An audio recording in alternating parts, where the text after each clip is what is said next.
अगर मुझे राजनीति करनी होती, अगर मुझे किसानों को वोट बैंक का हिस्सा ही बना के रखना होता, तो मेरे लिए तो बहुत सरल था।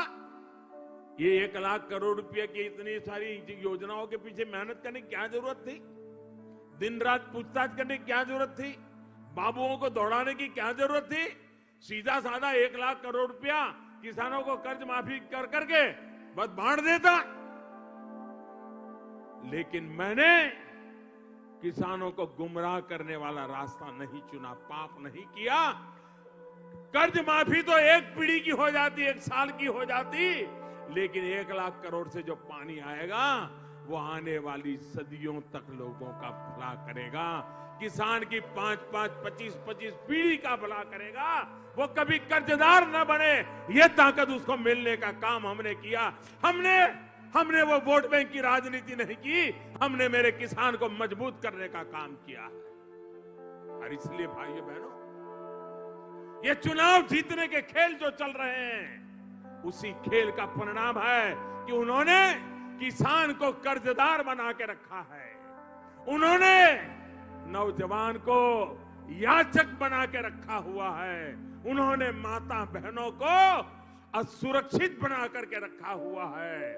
उन्होंने सारी चीजें लोग सरकार के भरोसे जिए, ऐसी व्यवस्था बना करके रखी है। उस व्यवस्था को बदलने के लिए मैं कोशिश कर रहा हूं। देश सरकार से नहीं, देश देशवासियों से चलना चाहिए।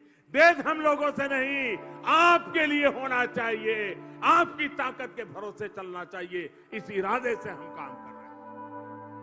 भाइयों बहनों, सरकार के निरंतर प्रयास का वजह से आज अनेक योजनाएं पूरी हो चुकी और मैं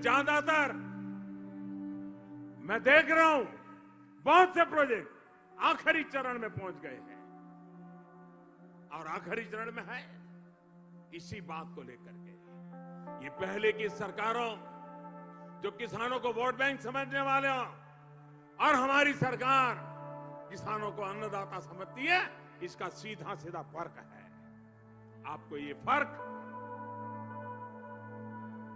ये टीवी के एयर कंडीशन में बैठे हुए लोगों से कभी पता नहीं चलेगा, अखबार की सुर्खियों में नहीं पता चलेगा। और इसलिए भाइयों बहनों, देश के उज्जवल भविष्य के लिए किसान को ताकतवर बनाना, इस राग पर चलना है। और हमने सिर्फ और सिर्फ अपने कर्म और अपने कर्तव्य, किसानों की सेवा करना, देश की सेवा करना, यह हमारा धर्म मान करके काम कर रहे हैं। साथियों, हमारी सरकार खेती और किसान को सशक्त करने के लिए एक नई सोच के साथ आगे बढ़ रही है। हमारा प्रयास बीज से बाजार तक नई व्यवस्थाएं खड़ी करके किसान को मजबूत करने का है।